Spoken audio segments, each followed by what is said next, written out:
آپ کسی پر اعتراض کر رہے ہو، اس کو تو سب و شتم کہا جائے گا. سب و شتم میں گالیاں بھی آتی ہیں، کسی کی پالیسیوں سے اختلاف کرنا، اس کی رائے پر رد کرنا، یہ بھی آتا ہے. لیکن اردو میں گالی کا مطلب برا لفظ ہے، گالی کوئی شریف آدمی نہیں دیتا. خیر، میں یہ عرض کر رہا تھا کہ حضرت عثمان رضی اللہ تعالی عنہ کے قاتلوں سے قصاص کا دعا کریں. میں جلدی سے اس موضوع کو سمیٹ کے آج ختم کر دوں. حضرت عثمان کے قاتلوں سے قصاص لیا جائے. حضرت علی رضی اللہ تعالیٰ عنہ کا موقف یہ تھا کہ مدینہ میں حضرت عثمان کے قاتلوں کا جو ٹولہ ہے وہ اتنا مضبوط ہے کہ اگر میں نے ان سب کو پکڑ پکڑ کے لٹکانا شروع کر دیا تو مدینہ میں امن و امان کی صورتحال خراب ہو جائے گی. حکومت بھی دہشت گردی کے خلاف جب ایکشن لیتی ہے تو یہ سوچتی ہے نا کہ دہشت گردوں میں کتنی پاور ہے، تمیز سے، طریقے سے. اب یہ ایک اختلاف تھا جو بڑھنا شروع ہو گیا. اس اختلاف کے پیچھے نہ حکومت کی لالچ، نہ پیسے کی لالچ، نہ دولت، یہ سب الزامات ہیں اسلام دشمنوں کے جو انہوں نے صحابہ پر لگائے ہیں. نہ حضرت علی پر کوئی الزام لگایا جا سکتا ہے اس مسئلے میں، نہ حضرت معاویہ پر. رائے کا اختلاف ہے، رائے کا اختلاف. ابتدا میں حضرت معاویہ کے ساتھ بہت سارے صحابہ تھے، میں یہ تو نہیں کہہ رہا زیادہ، بہت سارے صحابہ جن میں حضرت عائشہ رضی اللہ تعالی عنہا بھی تھی. بعد میں حضرت عائشہ رضی اللہ تعالی عنہا کا موقف تبدیل ہو گیا جب انہوں نے دیکھا کہ اس سے مسئلہ حل ہونے کے بجائے اور بگڑ رہا ہے. تو حضرت معاویہ نے حضرت علی کی بیعت سے انکار کیا، کہا کہ جب تک حضرت عثمان کے قاتلوں کو چوک پہ نہیں لٹکایا جاتا میں آپ کے ہاتھ پہ بیعت کرنے کے لیے تیار نہیں ہوں. یہ حضرت معاویہ کی رائے تھی. حضرت علی کی رائے یہ تھی کہ میرے لیے یہ فی الحال ممکن نہیں ہے، لہذا، اور اس سے ہو کیا رہا ہے، حکومت دو حصوں میں ڈیوائیڈ ہو رہی ہے. ان کی رائے یہ تھی کہ حضرت معاویہ رضی اللہ تعالی عنہ کو اپنے اس مطالبے سے دستبردار ہو کر میرے ہاتھ پہ بیعت کر لینی چاہیے.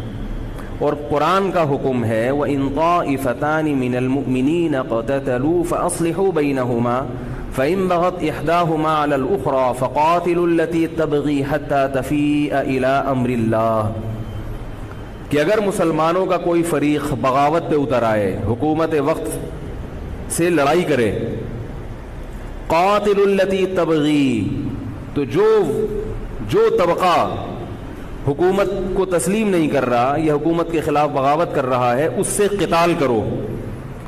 حضرت علی کا موقف یہ تھا کہ قرآن مجید کی یہ آیت مجھ سے مطالبہ کر رہی ہے کہ جو لوگ میرے ہاتھ میں بیعت نہیں ہو رہے جبکہ میری خلافت قائم ہو چکی ہے، تو میں مسلمانوں میں تاکہ اختلاف اور انتشار نہ ہو میں اس فریق کو تلوار کے زور سے بیعت کرنے پر مجبور کروں. بات آ رہی ہے سمجھ میں کہ نہیں آ رہی ہے؟ آج تو پولیس بھی نہیں بلا سکتے، موبائل ہی نہیں ہے بھائی، بند پڑے ہوئے ہیں، ورنہ میں پولیس بلوا لیتا آج آپ کو بات سمجھانے کے. لیکن میں کہتا ہوں کہ میں پولیس اگر بلواتا، اگر پولیس ہی کو سمجھ میں نہیں آئی، یہ بھی تو بڑا مسئلہ ہے. خیر، تو حضرت علی کا موقف یہ تھا. حضرت معاویہ کا موقف یہ تھا کہ حکومت کے خلاف بغاوت غلط ہے نا، جس کو حکومت مان لیا ہو، جب تک میں نے خلیفہ مانا ہی نہیں ہے تو میرا یہ عمل بغاوت نہیں کہلائے گا. یہ اختلاف رائے ہے، اور یہ اختلاف صحابہ میں بھی ہوا ہے، تابعین میں بھی ہوا ہے، ائمہ مجتہدین میں بھی ہوا ہے، اور آج تک ہوتا آ رہا ہے. اس قسم کے اختلافات مکمل ختم نہیں ہو سکتے. یہ صحابہ میں بھی ہوا ہے، قرآن و حدیث کو سمجھنے کا اختلاف کہا جاتا ہے اس کو. اور اس اختلاف کے بارے میں نبی صلی اللہ علیہ وسلم کی صحیح حدیث ہے، اذا اجتہد المجتہد فإن اصاب فلہ اجران وإن اخطأ فلہ اجر واحد. جب کوئی مجتہد اجتہاد کرتا ہے، کیا مطلب، قرآن و حدیث کو سمجھنے کی کوشش کرتا ہے، اگر وہ صحیح نتیجے پر پہنچ جائے تو اس کو 2 اجر ملتے ہیں، اگر غلط نتیجے پر پہنچے تو بھی 1 اجر ملتا ہے اس کو، اس لیے کہ اس کے بس میں جو تھا وہ اس نے کر لیا. اب پیغمبر تو موجود نہیں ہے جو آگے بتائیں گے کہ یہ صحیح کر رہا ہے، یہ غلط کر رہا ہے. میں نے اپنے ایک استاد سے ایک مرتبہ پوچھا کہ حضرت یہ علماء میں جب اختلاف ہوتا ہے کسی مسئلے میں تو عوام بڑی پریشان ہوتی ہے، کیا کریں ہم؟ انہوں نے فرمایا کہ عوام کو یہ بتاؤ کہ ہم پیغمبر نہیں ہیں اور ہم پیغمبر سے براہ راست مسئلہ پوچھ نہیں سکتے. ہمارے پاس جو قرآن و سنت ہے اور جو فقہائے کرام نے اس قرآن و سنت کی تشریح کی ہے، جو فقہ کی کتابیں ہیں، ہم اس میں دیکھتے ہیں. اب اس میں دو علماء کی رائے میں اگر اختلاف ہو جائے تو اس اختلاف کو ختم کرنے کا ہمارے پاس کوئی راستہ نہیں ہے. نبی ہوتے تو ہم پوچھ لیتے، جب راستہ نہیں ہے تو بھائی اللہ کے نبی نے فرما دیا کہ جو تمہارے بس میں ہے وہ کر لو. اگر درست بات تک پہنچ گئے ڈبل اجر، نہیں پہنچے تو بھی اجر. اس میں ہمیں بتا دیا کہ اسلام پر عمل کے لیے اتنا کافی ہے کہ جو تمہاری استطاعت میں ہے وہ کر لو. نہیں آئی بات سمجھ میں؟ اب یہ اختلاف چھوٹے مسائل میں بھی ہو سکتا ہے اور بڑے مسائل میں بھی ہو سکتا ہے. تیسری بھی ایک جماعت تھی. یہ دو اختلاف تو پتہ چل گئے نا، حضرت علی کا موقف، حضرت معاویہ کا موقف. ایک تیسری جماعت تھی جو یہ کہتی تھی کہ نہ ہم حضرت علی کا ساتھ دیں گے نہ حضرت معاویہ کا، کیونکہ دونوں مسلمان ہیں، دونوں لڑ رہے ہیں، مسلمانوں کو ہم لڑتا ہوا نہیں دیکھ سکتے.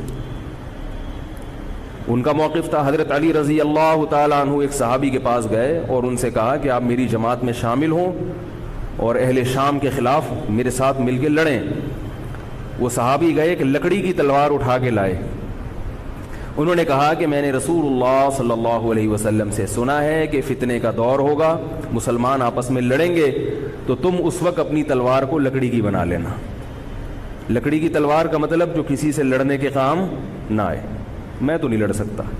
اب حضرت علی نے یہ نہیں کہ اس پہ تلوار رکھ دی ہو کہ نہیں تو جائے گا، یا تو دائرہ اسلام سے خارج ہے، یا تو باغی ہے. ٹھیک ہے، نہیں آ رہی سمجھ میں، چھوڑ دو. آج جو فتنے کھڑے ہو رہے ہیں نا، وہ اس پہ نہیں ہو رہے کہ صحیح کیا ہے غلط کیا ہے. فتنہ اس پر ہو رہا ہے کہ جو مجھے سمجھ میں آ رہا ہے وہ میں تھوپ کے اس کو مسلط کر دوں. مجھے اگر رفع الیدین سمجھ میں آ رہا ہے تو پوری دنیا رفع الیدین کیوں نہیں کر رہی، اور اگر مجھے ترک رفع الیدین سمجھ میں آ رہا ہے تو یہ چند لوگ رفع الیدین کیوں کر رہے ہیں. صحابہ کے دور میں رفع الیدین بھی ہوتا تھا اور ترک بھی ہوتا تھا، پھڈے نہیں ہوتے تھے. صحابہ کے دور میں زور سے آمین بھی تھی اور آہستہ آمین بھی تھی، جھگڑے نہیں تھے. صحابہ کے دور میں امام کے پیچھے فاتحہ پڑھنے والے بھی تھے اور امام کے پیچھے فاتحہ کو ناجائز اور حرام سمجھنے والے بھی تھے، مگر پھڈے بازی بولو بھائی نہیں تھی. تو حضرت علی رضی اللہ تعالیٰ عنہ نے ان صحابی کو مجبور نہیں کیا. حضرت علی کی فوج میں عمار ابن یاسر رضی اللہ تعالیٰ عنہ بھی تھے، زبیر ابن عوام، عبداللہ ابن زبیر رضی اللہ تعالیٰ عنہ، عبداللہ ابن زبیر ابن عوام. حدیث میں آتا ہے کہ جب جنگ صفین میں، جنگ جمل میں دونوں فوجیں آمنے سامنے کھڑی ہوئی ہیں، زبیر ابن عوام رضی اللہ تعالیٰ عنہ نے تقریر کی، اہل شام سے خطاب کر کے کہا کہ اے اہل شام، ہم جانتے ہیں کہ تمہارے ساتھ محمد صلی اللہ علیہ وسلم کی زوجہ ہیں حضرت عائشہ، جو ہمارے موقف سے متفق، یہ صحیح بخاری کی روایت ہے، جو ہمارے موقف سے متفق نہیں ہے، لیکن ہے نبی کی بیوی، اور ساتھ کس کا دے رہی ہے؟ تمہارا. اب اعتدال دیکھیں صحابہ کی رائے میں. فرمایا اللہ کی قسم ہم یہ جانتے ہیں کہ جیسے وہ دنیا میں نبی کی زوجہ تھی، جنت میں بھی نبی کی زوجہ ہوں گی. اگرچہ وہ اس معاملے میں ہمارے خلاف ہیں، مگر اس کی وجہ سے ہم ان کے جنتی ہونے کا انکار نہیں کر سکتے. کیا مطلب؟ ان کی سمجھ میں جو آ رہا ہے وہ اس کے حساب سے کر رہی ہیں، لیکن ہماری سمجھ میں ان کی بات نہیں آ رہی. کیوں؟ اس لیے فرمایا کہ ہم یہ دیکھ رہے ہیں کہ اللہ ہمیں نبی کی زوجہ عائشہ رضی اللہ تعالی عنہا کے ذریعے آزما رہا ہے کہ تم نبی کی زوجہ کو دیکھتے ہو یا قرآن کے حکم کو دیکھتے ہو. قرآن کہہ رہا ہے کہ خلیفہ کے خلاف بغاوت نہیں ہو سکتی، کائنم من کان، بغاوت کرنے والا کوئی بھی کیوں نہ ہو. تو نہ چاہتے ہوئے بھی ہم تمہارے خلاف آگے کھڑے ہوئے ہیں. خدا کی قسم اس آزمائش میں ہمیں کس نے ڈالا ہے؟ اللہ نے ڈالا ہے. وہ لوگ جو حضرت عائشہ رضی اللہ تعالی عنہا پر تہمتیں لگاتے ہیں، جو حضرت معاویہ کو برا بھلا کہتے ہیں، وہ لوگ حضرت علی اور ان کے ساتھیوں سے سبق کیوں نہیں سیکھ لیتے؟ ایک مرتبہ میرے پاس ایک سوال آیا، سوال کرنے والے نے حضرت معاویہ کی شان میں گستاخی کا پورا ایک باب باندھا ہوا تھا۔ اس نے کہا کہ جس نے نبی کے داماد کے خلاف تلوار اٹھائی وہ اسلام میں معاذ اللہ کیسے ہو سکتا ہے، اور ایسے برے برے القاب کہ میں زبان پہ بھی نہیں لا سکتا۔ میری عادت ہے شارٹ کٹ جواب دینے کی، گل ویلے دی تے پھل موسم دا، اتنا ٹائم تھوڑی ہے کہ ہر آدمی کے سوال کو لے کے بیٹھ جائیں۔ میں نے کہا آپ کے جواب میں اتنا کافی ہے کہ یہ وہ الزامات ہیں کہ جس کے خلاف تلوار اٹھائی اس نے بھی یہ الزامات نہیں لگائے، مدعی سست اور گواہ چست۔ نہیں آ رہی میرا خیال ہے بات سمجھ۔ جو حضرت علی کے ساتھ تھے انہوں نے تو یہ کچھ حضرت معاویہ کے خلاف نہیں کہا، انہوں نے تو وہ تو پھر بھی جنتی مان رہے ہیں، ایک دوسرے کی نماز جنازہ میں شریک ہو رہے ہیں، مال غنیمت کو تقسیم نہیں کر رہے، ایک دوسرے کی عورت پہ ہاتھ نہیں اٹھا رہے، احترام کر رہے ہیں، ایک دوسرے کے پیچھے جنگ ختم ہونے کے بعد نمازیں پڑھی جا رہی ہیں۔ اللہ تعالیٰ نے یہ مثال صحابہ کی قائم کی ہے دنیا کو دکھانے کے لیے کہ ان میں اتنا بڑا اختلاف ہو کہ تلواریں بھی چل جائیں تو وہ اختلاف بھی حدود سے تجاوز نہیں کرتا، اور ہمارے چھوٹے چھوٹے اختلافات میں کیا ایک دوسرے کے خلاف بہتان تراشیاں اور زبان درازیاں ہوتی ہیں۔ تو یہ اختلاف تھا حضرت علی اور حضرت معاویہ کا، جس میں تین فریق تھے۔ ایک حضرت علی تھے، ان کا موقف یہ تھا کہ میرے لیے تلوار اٹھانا واجب ہے۔ حضرت علی کے ساتھ جو لوگ تھے ان کا بھی یہ موقف تھا۔ حضرت معاویہ کا یہ موقف تھا کہ میں باغیوں کی فہرست میں آتا نہیں ہوں۔ کیوں نہیں آتا؟ اس لیے نہیں آتا کہ میں نے خلافت کو تسلیم نہیں کیا، اور ان کے ساتھ بھی صحابہ کرام کی ایک جماعت تھی۔ اور تیسرا موقف، بہت سارے صحابہ یہ تھے جو کہتے تھے ہم کسی کا ساتھ نہیں دیں گے، دونوں طرف مسلمان ہیں، ہماری تلوار سے کسی مسلمان کا خون ہو ہم یہ برداشت نہیں کر سکتے۔ ہماری رائے یہ ہے، اہل سنت والجماعت کی رائے یہ ہے کہ یہ ان تینوں فریقوں میں جو برحق تھے وہ حضرت علی تھے، کیونکہ حکومت تھی ان کے پاس۔ باقی جو دونوں فریق تھے صحابہ کرام کے، ان سے غلطی ہوئی ہے، مگر یہ غلطی اجتہادی ہے، یہ نفس پرستی والی غلطی، حکومت کی لالچ والی، دولت کی لالچ والی، یہ ہٹ دھرمی والی، یہ ضد والی غلطی بولو بھائی نہیں ہے۔ یہ وہ غلطی ہے جس کے بارے میں محمد صلی اللہ علیہ وسلم نے فرمایا کہ اگر مجتہد سے غلطی ہوتی ہے تو بھی اس کو اجر ملتا ہے، کیونکہ اللہ نے قرآن میں فرمایا فاتقوا اللہ ما استطعتم، اللہ سے اتنا ڈرو جتنی تم میں استطاعت ہے۔ تو ان کی جتنی سمجھ میں آیا انہوں نے اس حساب سے کیا۔ تو دو جنگیں ہوئی ہیں، جنگ جمل اور جنگ صفین۔ اب ایک اور بات ہے، تاریخی حقیقت ہے کہ دو جنگوں کے بعد حضرت علی رضی اللہ تعالی عنہ کو خوارج نے شہید کر دیا۔ یہ وہی خوارج جو حضرت عثمان کے قاتل تھے، انہوں نے شہید کس کو کیا؟ حضرت علی کو۔ حضرت علی کی شہادت کے بعد حضرت حسن رضی اللہ تعالی عنہ کی 6 مہینے تقریباً خلافت رہی ہے۔ حضرت حسن رضی اللہ تعالی عنہ نے امت میں جوڑ پیدا کرنے کے لیے حضرت معاویہ رضی اللہ تعالی عنہ سے صلح کر لی، اور خلافت سے دستبردار ہو کر حضرت معاویہ کے ہاتھ پر بیعت ہو گئے۔ نہیں آ رہی میرا؟ پولیس کو فون کریں یار، بہت اہم بات ہے یہ، اس کو اچھی طرح سمجھ لیں، اللہ کرے سمجھ میں آ جائے۔ تو جب یہ ہو گیا تو مسئلہ ختم ہو گیا نا۔ لوگوں نے حضرت حسن سے کہا، یہ میں بالکل مستند روایتیں پیش کر رہا ہوں، اس کے سب کے حوالے ہیں، اور بہت ایسا نہیں ہے کہ تاریخ کی کتابوں کے، یہ حدیث کی کتابوں کے سے پیش کر رہا ہوں۔ حدیث کا جو معیار ہے وہ تاریخی کتب سے بہت زیادہ ہوتا ہے۔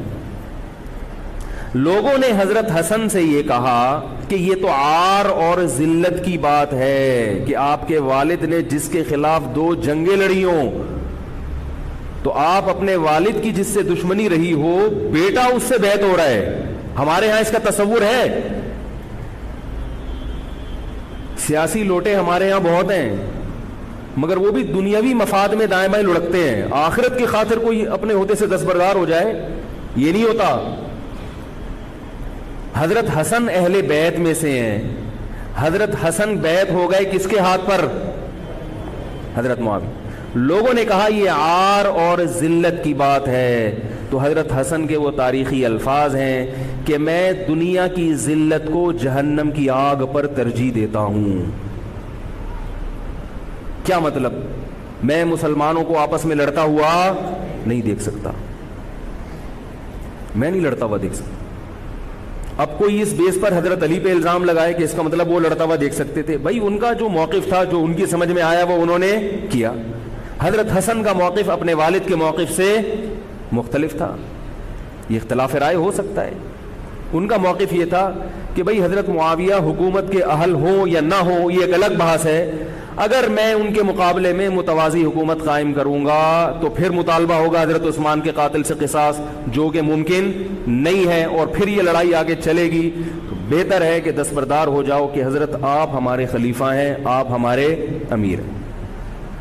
نبی صلی اللہ علیہ وسلم اس کی پیشگوئی پہلے کر چکے تھے، حضرت حسن رضی اللہ تعالیٰ عنہ کے بارے میں فرما چکے تھے کہ اللہ میرے اس بیٹے کے ذریعے مسلمانوں کے دو فریق میں صلح پیدا کریں۔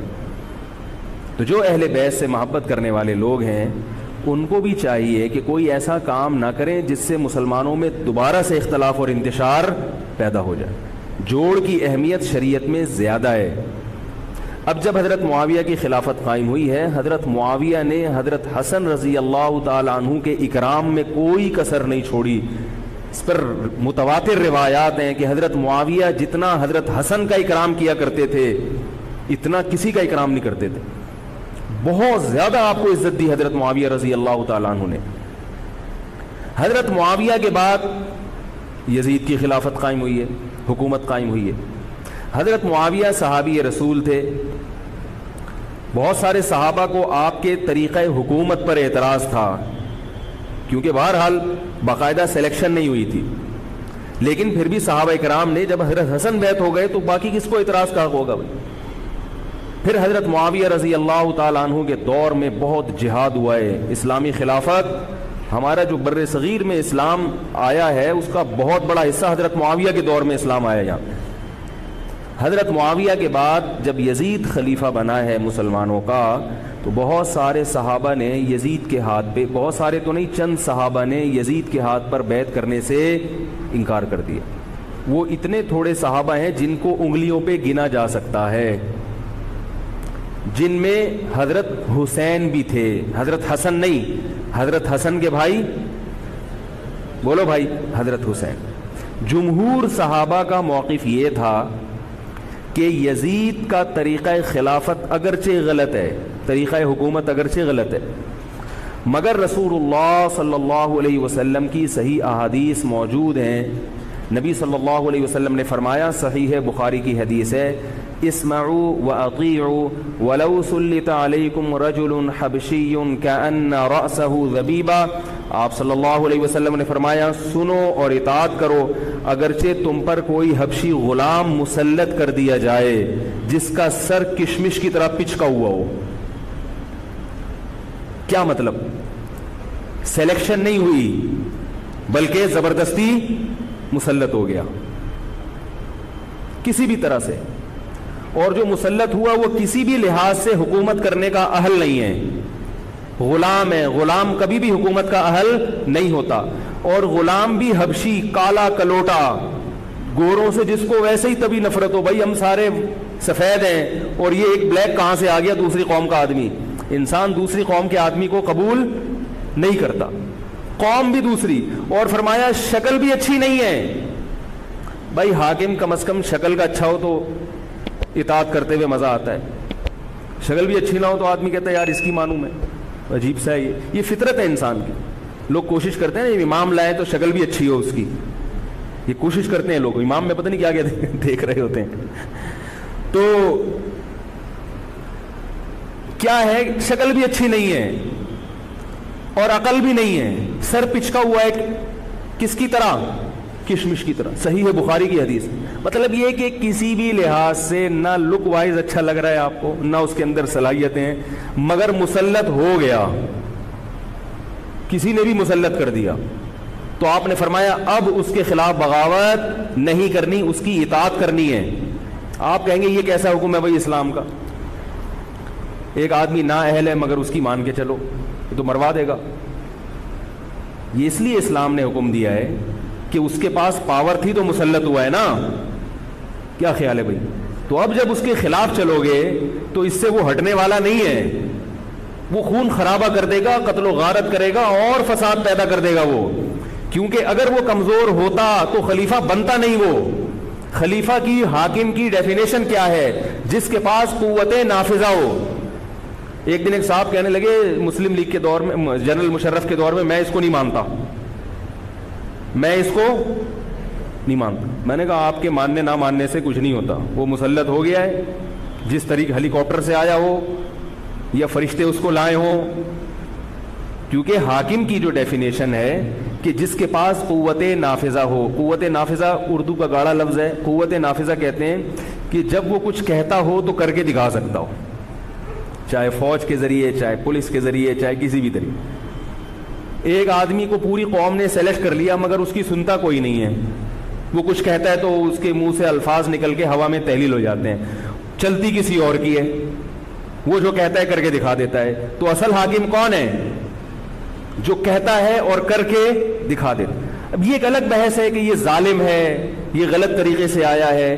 اس پر بحث ہو سکتی ہے کہ جب یہ غلط طریقے سے آیا ہے تو اس کو قانون کے دائرے میں رہ کے ہٹانے کی کوشش کی جائے. لیکن مسلح بغاوت کرنا, اس کے خلاف بندوق اٹھانا, اس کے خلاف تلوار اٹھانا, اس کی شریعت نے اجازت نہیں دی. میں یہ نہیں کہہ رہا کہ اس کی مخالفت کی اجازت نہیں دی. نبی صلی اللہ علیہ وسلم نے فرمایا سب سے بہترین جہاد ظالم بادشاہ کے سامنے حق بات کہنا ہے. کہنے کی حد تک آپ کو مخالفت کی اجازت ہے کہ بھائی یہ جو وزیر اعظم کا بیان آیا ہے یہ بیان ملک کا بیڑا غرق کر دے گا, ان کی پالیسیاں صحیح. جیسے آج کل ہو رہا ہے کہ اخباروں میں کالم نگار اپنی اپنی رائے لکھتے ہیں حکمرانوں کے بارے میں. لکھنے کی حد تک, بولنے کی حد تک ہے. آپ مسلح دستہ لے کے بغاوت کرنے پر آ جائیں, اس کی شریعت نے اجازت, بول لو بھائی کچھ نہیں ہوتا. یہ قرآن اور سنت سے بات ثابت ہے. اس کی شریعت نے اجازت نہیں دی ہے کیونکہ آپ یہ کریں گے تو اللہ نے دنیا کو اسباب کے ساتھ جوڑا ہوا ہے. آپ کے پاس کچھ بھی نہیں ہے, نہ آپ کے پاس ٹینک ہے, نہ آپ کے پاس آرمی ہے, نہ آپ کے پاس پولیس ہے. آپ کے پاس صرف جذبہ ہے. خالی جذبہ اگر کارآمد ہوتا تو نوح علیہ الصلوۃ والسلام اور آپ کے ساتھ جو 40 افراد تھے ان میں بہت جذبہ تھا, مگر ایک طرف پوری دنیا تھی. اللہ نے جہاد کا حکم نہیں دیا.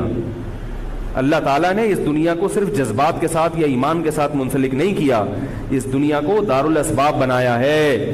جذبے کے ساتھ ساتھ کچھ طاقت اور قوت بھی ہونی چاہیے, اور یہ قوت حکومت کے پاس ہوتی ہے, پبلک کے پاس بول لو یار نہیں.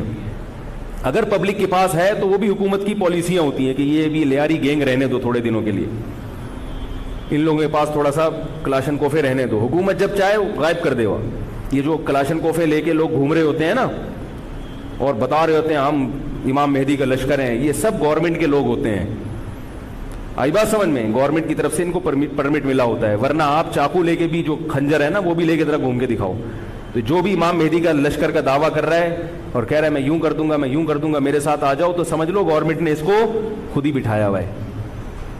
اور بعض دفعہ حکومت اپنی مخالفت کے لیے بھی بندے بٹھا دیتی ہے. یہ ایجنسی والے بڑے ہوشیار ہوتے ہیں, یہ اپنی مخالفت کے لیے پبلک بندوں کو خرید کے بٹھاتے ہیں کہ تم آرمی کے خلاف اور ایجنسیوں کے خلاف تقریریں کرو اور جہاد کا اعلان کرو. اس کا نتیجہ کیا نکلتا ہے؟ جو جو جہاد کے اعلان میں ان کے ساتھ ہوتے چلے جاتے ہیں ان کے نام ایجنسیوں کے پاس پہنچ جاتے ہیں. پھر ایجنسیاں کہتی ہیں ابھی ان کو کھل کے جہاد کرنے دو تاکہ جتنے لوگوں میں اس قسم کے جہاد کے جراثیم ہیں وہ تمام آ جائیں اور ایک ہی دفعہ اسپرے کر کے سب کو نمٹا دیا جائے. یہ ایک بچوں کی طرح کبھی اس کو پکڑ لیا, یہ کام نہیں ہوتا. تو اس لیے کہہ رہا ہوں یہ جو نوجوان طبقہ ہے اس کو جہاد کے نام پہ الو بنانے والے ہر جگہ بہت ہیں. الو ضرور بنو مگر کسی اور عنوان سے بن جاؤ, جہاد کے نام پہ الو نہ بنو, کیونکہ کسی اور عنوان سے الو بنو گے اتنا نقصان نہیں ہوگا. اس عنوان سے الو بنو گے تو بڑا بیڑا غرق ہو جائے گا, جیسے کہ بہت سو کا بیچاروں کا ہو چکا ہے.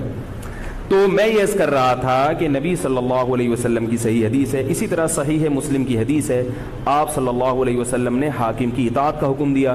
صحابہ نے عرض کیا یا رسول اللہ اگر وہ ہم پہ ظلم کرے تو بھی بغاوت نہ کریں. آپ نے فرمایا وَإِن ضَرَبُوا ظَهْرَكَ, اگرچہ وہ تمہاری پیٹھ پہ کوڑے مارے, ایسا ظالم ہو, پھر بھی بغاوت. یہ میں نہیں کہہ رہا, میں نہیں کہہ رہا، یہ محمد صلی اللہ علیہ وسلم کے الفاظ ہیں. کیوں؟ اس لیے کہ آپ صلی اللہ علیہ وسلم نے اتحاد پہ زیادہ زور لگایا ہے. بھائی حکومت ایک ہوگی، جیسی مرضی لنگڑی لولی ہو، مگر مسلمان کی جو ایک یونائٹی ہے، جو ایک اتحاد ہے، وہ تو برقرار رہے گا نا. اگر آپ کمزور ہو گئے تو کتنا مرضی ایمان ہو، کمزور آدمی دنیا میں کہیں بھی نہیں پنپ سکتا. تبھی میں کہتا ہوں پاکستان کی قدر کرو. جیسا مرضی ہے، ایک مضبوط آرمی تو ہے نا، ایٹم بم تو ہے، جیسی مرضی آرمی ہو، لیکن ہے تو نا. اگر یہ ختم ہو گئی اور نیک نیک لوگ آ گئے مگر اتنے پاورفل نہ ہوئے، وہ آپ کو انڈیا سے نہیں بچا سکتے، وہ آپ کو امریکہ کے شر سے نہیں بچا سکتے، کیونکہ اس وقت پوری دنیا پاکستان کی دشمن ہوئی ہوئی ہے سوائے چند ممالک کے. اور وہ جو ملک بچا ہوا ہے، یہ میرے اور آپ کی تقریروں سے نہیں بچا ہوا، یہ ایٹم بم سے بچا ہوا ہے. اللہ نے دنیا کو اسباب کے ساتھ جوڑ دیا ہے. ایٹم بم بھی ہے اور پھر ایمان کی طاقت بھی ہے کسی حد تک، جو کہ بہت ہی شارٹ ہو گئی ہے ایمان کی طاقت. تو دونوں چیزیں چلتی ہیں ساتھ، صرف بم بھی کافی نہیں ہے. اللہ نے فرمایا اگر تم تقوی اختیار کرو گے تو اللہ تمہاری مدد کرے گا، ورنہ نہیں کرے گا. تو دونوں چیزیں ضروری ہیں. تو حضرت معاویہ کے بعد یزید کے بارے میں جمہور صحابہ کا موقف یہ تھا کہ یہ جیسا مرضی ہو، ظالم ہو، عادل ہو، یہ ایک الگ بحث ہے، مگر ہے بہرحال یہی. پاور کس کے پاس ہے؟ اسی کے پاس. حضرت حسین رضی اللہ تعالیٰ عنہ کا موقف یہ تھا کہ میں یزید جیسے آدمی کے ہاتھ پر بیعت کرنے کے لیے تیار. بولو بھائی، نہیں، میں نہیں بیعت کرتا اس کے ہاتھ. کیونکہ یزید کے بارے میں خبریں تھیں، بعض کہتے تھے شراب پیتا ہے. حضرت مفتی محمد تقی عثمانی صاحب کا انہوں نے فرمایا ہے کہ کسی مستند روایت سے ثابت نہیں ہے شراب پینا. روایتیں ہیں مگر کوئی اوتھینٹک روایت نہیں ہے. تو اب نتیجہ کیا نکلا کہ حضرت حسین رضی اللہ تعالیٰ عنہ کے پاس کوفہ سے خطوط آئے. کوفہ کا گورنر تھا ابن زیاد، وہ بھی یزید کا آدمی تھا، بڑا ظالم آدمی تھا وہ. اہل کوفہ کے خطوط آئے کہ آپ آ جائیں یہاں پر، یہاں سب لوگ آپ کے ہاتھ پر بیعت کرنے کے لیے تیار ہیں. حضرت حسین کا خیال یہ تھا کہ اگر یہ سب تیار ہیں تو یزید کی حکومت بغیر لڑائی کے، بغیر بڑے قتال کے، مسلمانوں کے خون خرابے کے بغیر ختم ہو سکتی ہے. آئی بات سمجھ میں؟ جو انفارمیشن آپ کو ملی تھی، جو نالج آپ کو ملی تھی، وہ نالج غلط تھی. اگر وہ نالج صحیح ہوتی تو حضرت حسین کبھی کربلا کی طرف رخ نہ کرتے، کیونکہ حضرت حسین کا موقف بھی یہی تھا کہ مسلمانوں کی تلواریں آپس میں نہ چلیں. حضرت حسین رضی اللہ تعالیٰ عنہ کے پاس جب 50 سے زیادہ خطوط آئے ہیں اہل کوفہ کی طرف سے کہ آپ آئیے، آپ آئیے، آپ آئیے، تو پہلے حضرت حسین رضی اللہ تعالیٰ عنہ نے اپنے رشتہ دار جو آپ کے چچزاد تھے مسلم بن عقیل، ان کو بھیجا. نتیجہ کیا نکلا؟ مسلم بن عقیل کا وہاں پر حکومت نے گرفتار کر کے ان کو قتل کر دیا. اب یہ ایک ایسا ظلم تھا جس کے ظاہر ہے کہ کسی کو سفیر بنا کے بھیجا جائے، کسی کو حال احوال دیکھنے کے لیے بھیجا جائے، اور حضرت حسین کی نیت ہرگز بغاوت کی نہیں تھی. مگر کوفہ کے گورنر کو اور یزید کو یہ خیال تھا کہ خلافت کے اصل اہل یقیناً یہی ہیں، کہیں ایسا تو نہیں ہے کہ یہ امیر بننا چاہتے ہیں، یہ خلیفہ بننا چاہتے ہیں. ایک خوف اس کے دل میں بیٹھ گیا تھا، ایک لاشعور میں خوف ہوتا ہے نا، انسان کے دل میں بیٹھ جاتا ہے کہ آپ 100 دفعہ بھی کہیں بھی میری یہ نیت نہیں ہے، مگر وہ ڈر رہا ہوتا ہے کہ یار یہ کچھ کر نہ لیں. تو جب مسلم بن عقیل کو شہید کیا گیا، حضرت حسین رضی اللہ تعالیٰ عنہ جا چکے تھے. جب حضرت حسین رضی اللہ تعالیٰ عنہ کوفہ کی طرف جا رہے تھے، بہت سارے صحابہ نے آپ کو منع کیا، جن میں عبداللہ ابن عمر رضی اللہ تعالیٰ عنہ بھی تھے، عبداللہ ابن عباس رضی اللہ تعالیٰ عنہ بھی، کہ آپ یہ کام نہ کریں.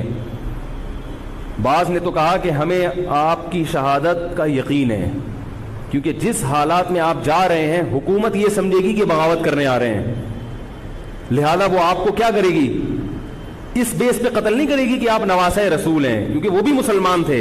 اس بیس پہ قتل کرے گی کہ آپ کی نیت کیا ہے؟ حکومت کے خلاف بغاوت. تو ان کے پاس ایک اپنے آپ کو برحق ثابت کرنے کے لیے ایک دلیل ہوگی کہ حکومت کا باغی جو بھی ہو اسے کیا کر دو؟ قتل.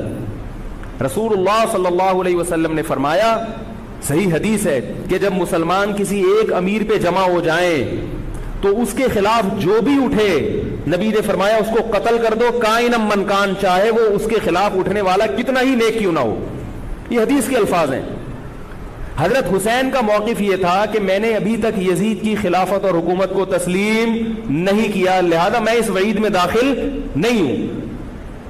تو اب ہوا یہ ہے کہ حضرت حسین رضی اللہ تعالی عنہ جب گئے ہیں اور کربلا کے مقام پہ پہنچے ہیں تو وہاں آپ رضی اللہ تعالیٰ عنہ کو مسلم بن عقیل کی شہادت کا بھی پتہ چلا، اور اندازہ ہوا، میں بہت شارٹ کر کے سنا رہا ہوں، اندازہ ہوا کہ حالات ایسے نہیں ہیں جیسے میں سمجھ رہا تھا.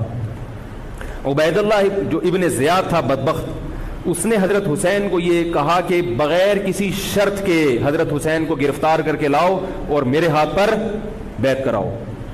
یہ رسول اللہ صلی اللہ علیہ وسلم کے نواسے کی توہین تھی کہ آپ صلی اللہ علیہ وسلم کے نواسے ہیں اور ان کے ساتھ ایسے معاملہ کیا جائے جیسے ایک عام شخص کے ساتھ معاملہ کرتے ہیں. ان کو گرفتار کر کے معاذ اللہ گھسیٹ کے لاؤ اور میرے ہاتھ پر بیعت پر کیا کرو، ان کو مجبور کرو. حضرت حسین رضی اللہ تعالیٰ عنہ کا کربلا کے میدان میں موقف یہ تھا کہ میں اگر بیعت ہوں گا تو ڈائریکٹ یزید کے ہاتھ پہ بیعت ہوں گا جو مسلمانوں کا خلیفہ ہے، ابن زیاد کے ہاتھ پر بیعت نہیں ہوں گا.